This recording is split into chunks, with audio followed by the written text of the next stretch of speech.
आणि आजोबा, मोठी आजी म्हणते देवी सगळे बघते. तुमची कंबर दुखते ना? हा, हो हो हो हो. मग आता तुम्ही पुन्हा तसे केले नाही तर पहा, तुमच्या कमरेचे दुखणे देवी पूर्ण बरे करेल. आणि सांगू का, देवीलाही सांगा की चुकून तुमच्या हातून चूक झाली असे सांगितले की आपल्याला बरे वाटते. मी भावंडांशी उगीचच भांडले आणि ते मला नंतर उमगले तर मी लगेच देवीला सांगते.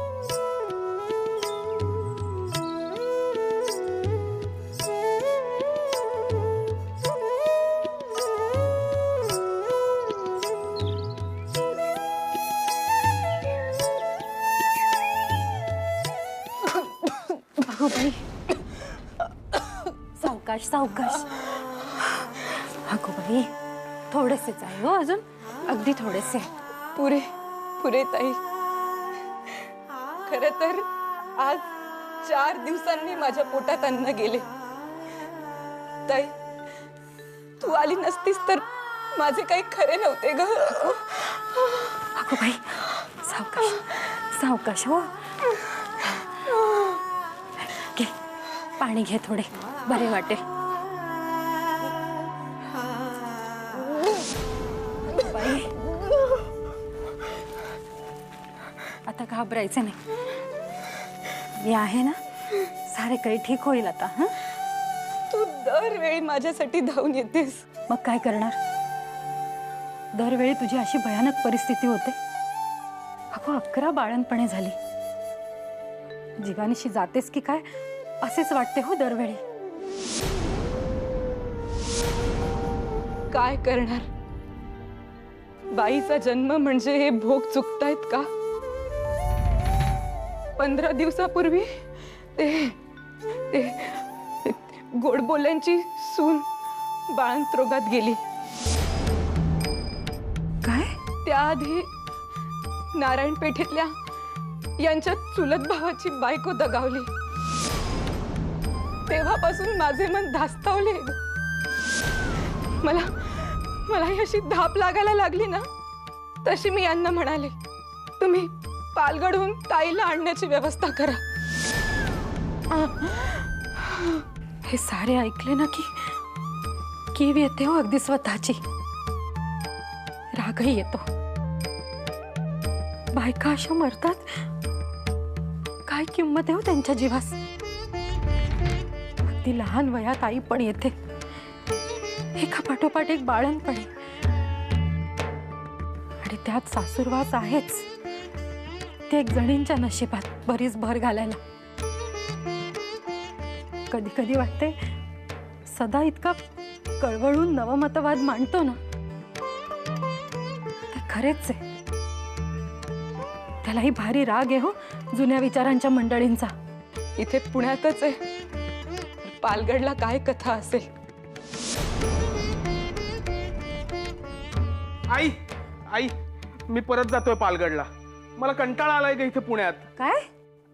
आणि तसंही बारकू काका आहेच ना तुझ्या सोबतीला, मग मला जाऊ देत ना. हा, झाले का तुझे सुरू? फक्त स्वतःचा विचार कर हो. इथे मावशीची काय परिस्थिती आहे ते बघतोयस ना. भाऊजींना मदत लागते, काही नाही जायचं कुठे. काय झाले, 10 दिवस आई सोबत राहिला असता, तिथे घरात सदा सोडला तर तू आणि नानू कधी विचारायला तरी येता का मला?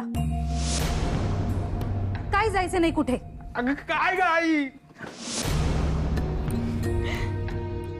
सदा आणि बाबू नानूच्या स्वभावात खरंच खूप फरक आहे हो.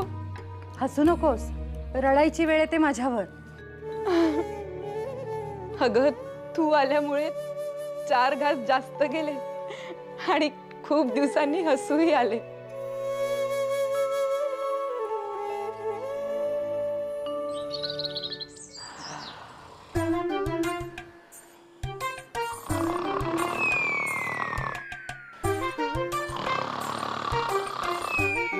खुलते गोदे, ए गोदे, काय घुलते ही बाई खर. ए गोदे, हा काय हे जेव्हापासून ही तुझी आनंदाची बातमी आली आहे बघावं तेव्हा पलंगावर आडवी पडलेली असतेस. अगं एवढा आळस बरा नव्हे. अगं चलन वलन जर राहिलं ना तरच बाळणपण सुखकर होतं. आता तू म्हणशील तुम्हाला याची काय कल्पना नाही. बरोबर आहे तुझं. हे बघ मी जरी आई झाले नसले तरी हजारो बाळणपण मी केलेली आहेत. सुलोचना 9 महिने 9 दिवस भरेपर्यंत सारखी राबत होती आणि तू बघावं तेव्हा पलंगावर आडवी पडलेली असतेस. काम म्हणून नको करायला तुला. काही करणार नाही मी. मला त्रास होतोय. कुणाला थापा मारतेस? मला वैद्यभाव म्हणाले चांगली ठणठणीत आहे. काहीही झालेलं नाहीये तुला. सुलोचना नाहीये घरात. चल मदतीला चल चल. सांगितलं नाही एकदा नाही करणार म्हणून. गोदे उठ. काकूने एकटीनेच करायची का काय काम? सुलोचना वहिनी नाही आहेत घरात. माहित नाही तुला? चला उठा कामाला लागा.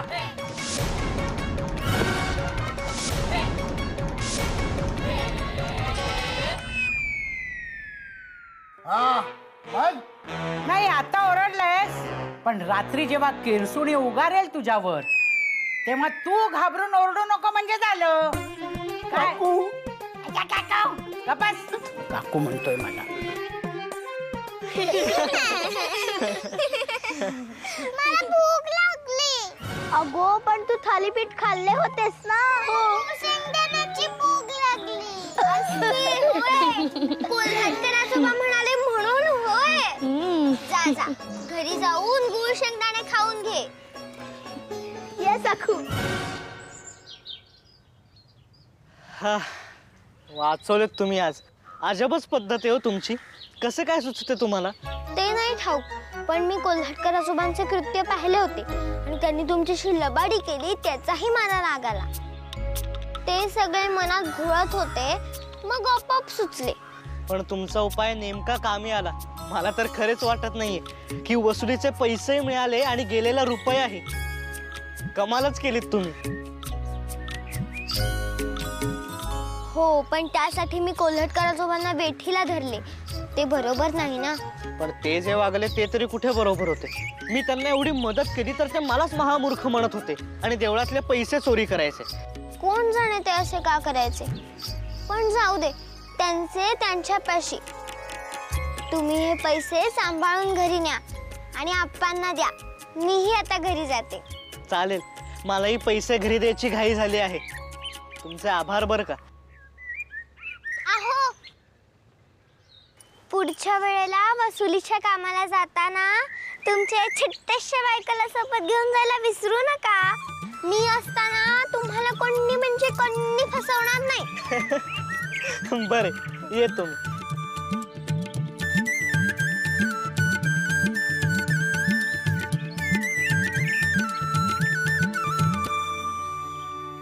अनंता कोणी पाहिले नाही ना तुला?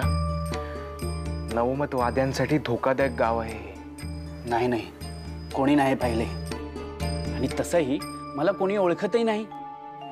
असो आधी मला सांग नर्मदाताई आणि प्रभाकरची खुशाली. बाळकृष्णा आनंदाची बातमी आहे. दोघांचे शुभमंगल झाले. या दोघांचे लग्न विष्णू शास्त्री पंडित यांनी स्थापन केलेल्या विधवा विवाह मंडळातील कार्यकर्त्यांनी लावून दिले. खरोखरच भले हो त्या ईश्वरचंद्र विद्यासागर यांचे, ज्यांनी विधवा विवाह कायद्यासाठी ब्रिटिश सरकारकडे याचना दाखल केली होती आणि ब्रिटिश सरकारने तातडीने पावले उचलून 27 जुलै 1856 मध्ये विधवा विवाहाचा कायदा अंमलात आणला. पुढे विष्णूशास्त्री पंडित यांनी पुण्यात 1865 साली विधवा विवाह मंडळाची स्थापना केली. बरे नुसते ते स्थापना करून थांबले नाहीत, तर जेव्हा 1874 साली त्यांची पहिली पत्नी वारली तेव्हा त्यांनी वामनराव आगाशे यांची विधवा कन्या कुसाबाई हिच्याशी पुनर्विवाह करून समाजासमोर एक आदर्श ठेवला. आज त्यांच्या मागे त्यांचे कार्यकर्ते तितक्याच जोमाने हे कार्य करीत आहेत. आपणही आज त्या कार्याचा एक भाग झालो आहोत. आणि प्रभाकर नर्मदा यांना केवळ बळी जाण्यापासून वाचवले नाही, तर त्यास संजीवनी दिली. फार समाधान झाले अनंता. परंतु तुझे काय, तू अद्याप इथेच घुटमळतो आहेस. उमेला समजावून थकलो. ती भलत्याच भ्रमात आहे आणि त्या धूर्त त्र्यंबकने 7 दिवसांची मुदत दिली आहे. आता नाईलाजाने मला उमाला बेशुद्ध करून पळवून न्यावे लागणार आहे. नाहीतर ती मूर्ख मुलगी त्या म्हाताऱ्याच्या गोड बोलण्याला भुलून नसता मनस्ताप दे. अनंता, तू देशील ना साथ? अरे म्हणून तर आलो आहे. ठीक आहे, आज रात्री मी तिला भूल देईन. तू बैलगाडी घेऊन गणपती मंदिराच्या मागे ये. आपण तिकडून जाऊ. ठीक आहे.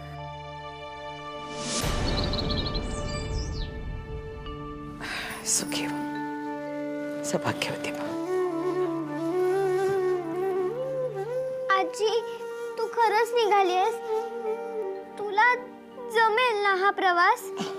हो, हे बघ आई, अजूनही वेळ गेलेली नाहीये. अगं तुला झेपणार नाही हा आळंदीचा प्रवास.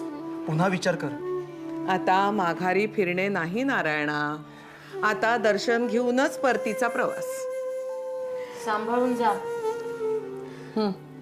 सासूबाई, कोरडी शिदुरी दिली आहे हो सोबत. हो. अहो, फिरकीचा तांब्या घेतलाय ना? हो, चला आई, निघूया.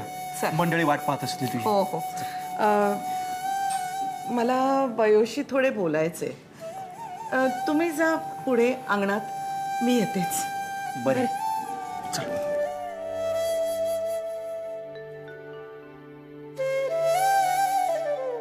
का रडतेस बयो?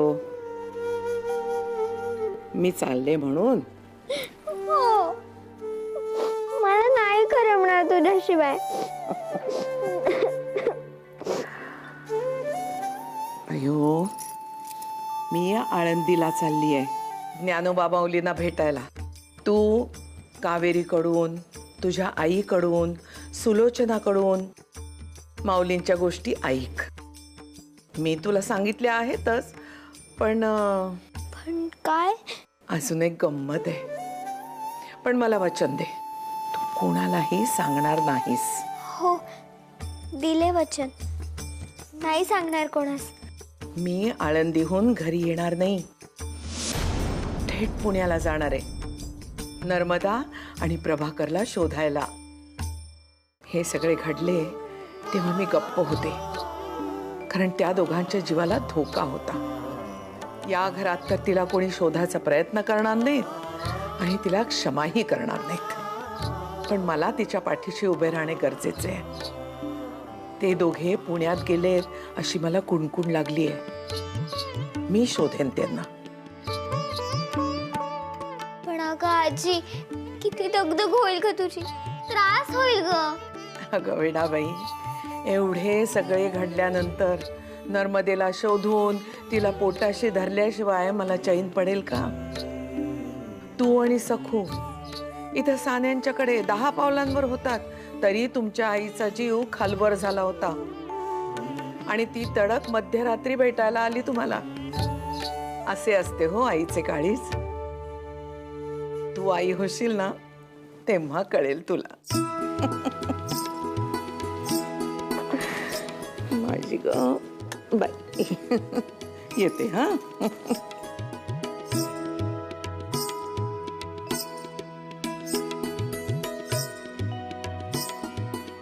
आई होईन तेव्हा, म्हणजे आई म्हणते तशी मी माझ्या श्यामची आई होईन तेव्हा. बाई ग, किती ते काम. माझ्या या अवस्थेतही मी काम करते आणि त्याच अवस्थेत असणाऱ्या स्वतःच्या बहिणीसाठी जाऊबाई कामधाम घरदार सोडून पुण्यात जाऊन बसल्यात. शोभते का हे? शोभते का म्हणजे काय? ती गेल्यानंतर तुझी बातमी कळली ना. काही काय वेळचं भानही नाही तुला. तुम्ही उगाच माझ्याशी वाद घालू नका. जाऊबाईंना ताबडतोब असा निरोप धाडा. तिकडे आपल्या बहिणीची उठबस करणार का आणि इकडे माझ्याकडे कोण लक्ष देणार? अगं, तिची बहीण कृष आहे, आजारी आहे, तुझ्यासारखी दुधा तुपात लोळलेली नाही आणि ती तिच्याशी भांडत नाही, प्रेमानं बोलते, तुझ्यासारखं नाही. घ्या त्यांचीच बाजू घ्या. सदा आताही मग त्यांचीच बाजू घ्या. माझे कोण कधी पुरवूच नका तुम्ही. दाखवायचं फक्त मी मोठी न्यायी आहे, पण सतत दुजाभाव करायचा. उद्या माझ्या मुलांच्या आणि जाऊबाईंच्या मुलांच्या बाबतीतही असाच भेदभाव कराल तुम्ही. अहो लबाड आहात तुम्ही, लबाड. का ग आजीवर काही आरोप करतेस काकू? तिला काही बोलू नको. शोभते काय तुला? हे बघ सदा काय रे, हा काकूला उलट बोलतोय? अरे मान ठेवायचे भान आहे की नाही तुला? काका काका दूर हो, हात नका लावूस तू. मामाजी, भाऊजी, ओ सदाने काकाच मारले. काय चाललंय? अरे काकाला मारतोस? मोठ्या सगळे मान वगैरे आहे का नाही? अहो मी काही नाही केले. तोंड बंद कर. उलटून बोलणं वाढतच चाललंय तुझं. अहो पण त्यांनी काही केलेलंच नाहीये. बघा बघा कसे पाठीशी घालतायत. मामांजी आता तुम्हीच न्याय करा. हो साधी समज सुद्धा द्यायची नाही का हा चुकला असेल तर? पण त्याची काही चूक नाहीच आहे. तुम्ही नका त्याला पाठीशी घालू. ती सुलोचना नाही म्हणून तिचे काम तुम्ही नका करत बसू. शिवाय संमत देऊन ऐकणाऱ्यातला नाहीये तो. मनमानी वाढतच चालल्या दिवसेंदिवसाची. नाही शिक्षा द्यायला हवी याला. चल अरे ऐक,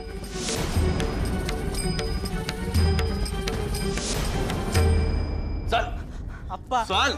आज चांगला उदातच उभं करणार आहे तुला मी. अहो मी खरेच सांगतो मी काहीच केलं नाही हो. काही बोलू नकोस. राग गुपचूप उभा इथे. तुझे प्रताप कमीच व्हायला तयार नाही. अहो अप्पा चटके लागतात. मी खरेच सांगतो मी काहीच केलं नाहीये. लागू देत चटके. त्यासाठीच उभा केलाय. सुधरायला कबूलत नाहीयेस तू. अहो अप्पा मी देवा शपथ सांगतो मी खरेच काहीच केलं नाहीये. गोदा काकू आजीला बडबडत होती. मी फक्त मध्ये गेलो तर रघुनाथ काका मला मारायलाच आला. मी फक्त त्याचा हात थोपवायला गेलो तर तो पडला. विचारली तुला गोष्ट मी काय घडली ते? मग कशाला तोंडाची वाद दावरतोयस? गुपचूप उभा राहा इथे. राहा गुपचूप उभा.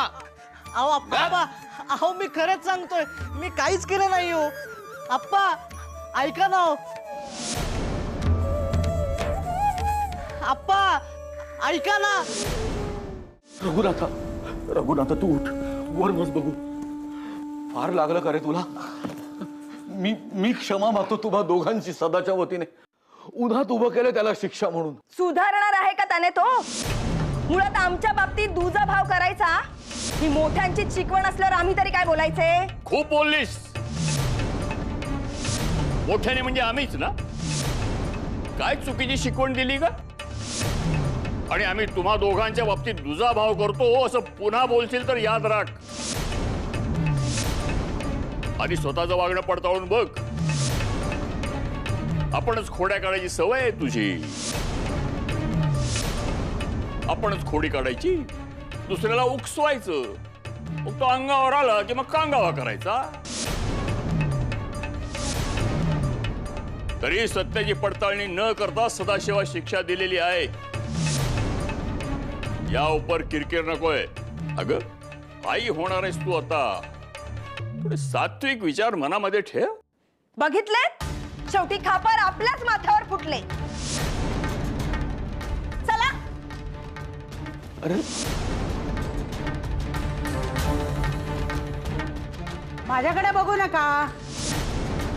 कळलं ना आपल्याला कोण खरं कोण खोटं.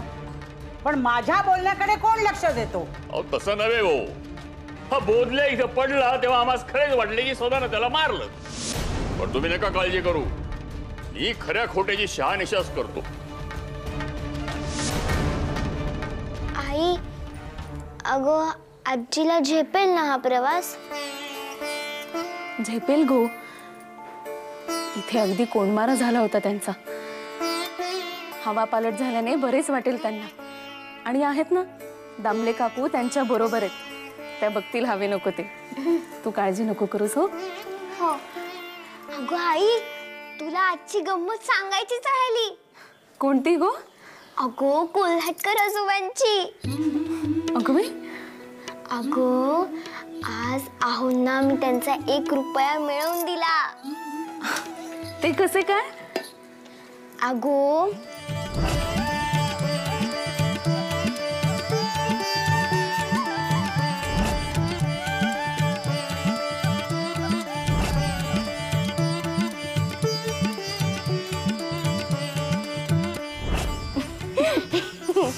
चांगले केलेस हो. मुख्य म्हणजे त्यांची चोरी पकडून दिलीस आणि 4 चौघात त्यांचा अपमानही होणार नाही हेही पाहिलेस. अगदी उत्तम केलेस.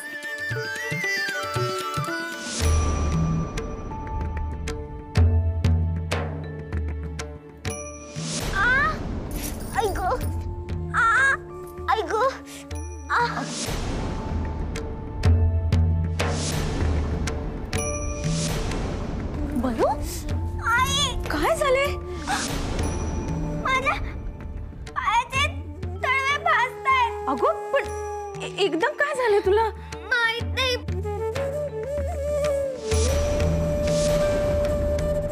खूप चटके बसतायत. बरं थांब, मी तेल घेऊन आले.